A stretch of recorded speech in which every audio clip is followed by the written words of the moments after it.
Rahasia Sungai Hitam. Sebuah novel misteri bab 1. Desir di tengah kabut. Kabut turun lebih cepat dari biasanya sore itu. Dari kejauhan, babayangan pepohonan di tepi sungai tampak seperti deretan tubuh hitam yang berdiri diam, mengawasi setiap langkah orang yang datang. Raina menarik jaketnya lebih rapat, memandangi jalan tanah yang kini licin setelah hujan semalaman. Dari kejauhan rumah-rumah kayu, desa tempat ia dilahirkan mulai tampak samar di balik lapisan kabut yang tebal. Sudah hampir 8 tahun ia tidak pulang. Hidup di kota membuat kenangan. Masa kecil dia di desa, Kali Biru perlahan memudar, hingga kabar tentang ayahnya yang jatuh sakit memaksanya kembali. Namun ada sesuatu yang lain terasa janggal sejak langkah pertamanya di dermaga kecil. Bau dari Sungai Hitam. Dulu, air sungai itu jernih, memantulkan warna dan bayangan hutan di serbangnya. Sekarang, permukaannya gelap pekat seperti diselimuti arang cai. Bau anyir logam bercampur lumpur menyengat hingga ke tenggorokan. Ia berjongkok di tepi air, meraup sedikit dengan tangan lalu menatapnya di bawah. Cahaya sore itu bukan hanya keruh. Air itu seperti menolak cahaya. "Jangan disentuh, Nak." Suara serak seorang laki-laki tua membuatnya tersentak. Di balik kabut muncul sosok Pak Surya, tetua desa yang dulu sering bercerita padanya tentang legenda sungai. Rambutnya kini memutih sepenuhnya, matanya cengkung namun tajam. Raina berdiri berburu-buru. "Saya cuma ingin lihat kenapa airnya berubah begini." Pak Surya mendekat, menatapnya ke arah sungai sejenak sebelum menjawab pelan. "Ada yang terbangun di dalam sana, sesuatu yang seharusnya tetap tidur." Ucapan itu membuat bulu kuduk Raina meremang. Ia ingin tertawa untuk meredakan ketegangan, tapi suaranya tak keluar di atas air.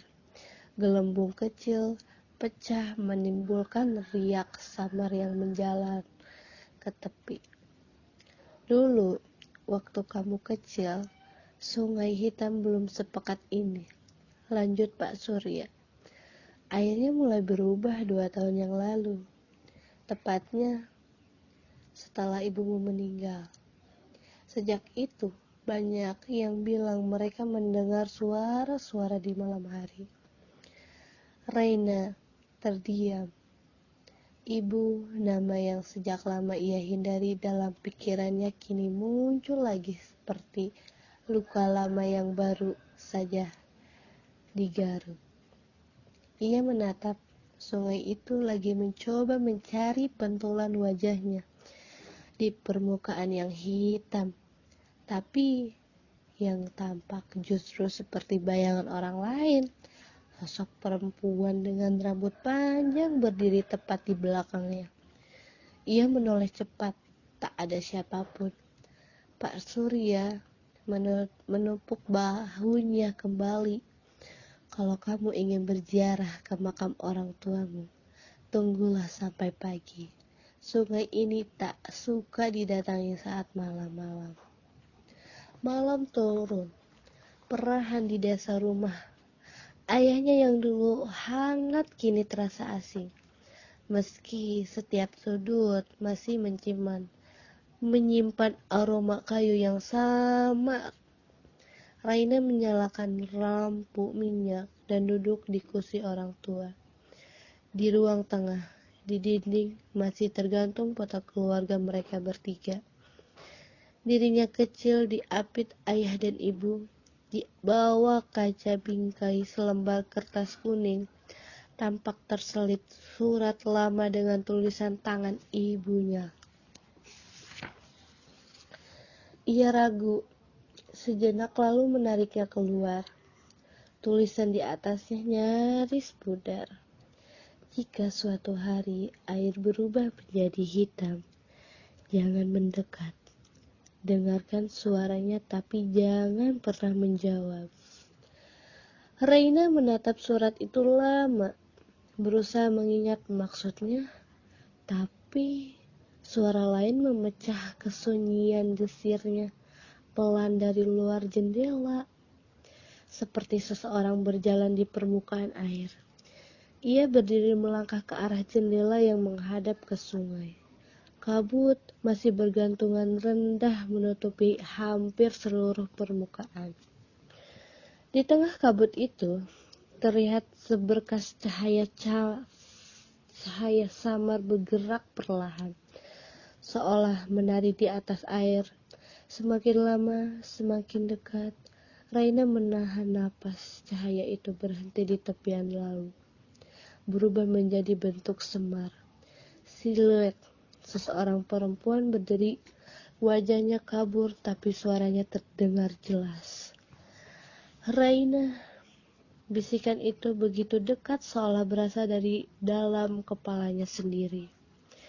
Raina mundur satu langkah, tapi matanya tak berpaling. Cahaya itu menipis lalu padam begitu saja meninggalkan riak pelan di permukaan sungai. Hanya angin malam yang tersisa membawa aroma logam dan lumpur. Dari kejauhan, gonggongan anjing terdengar panjang dan terputus. Raina menatap jendela sekali lagi sebelum menatap tirai rapat-rapat.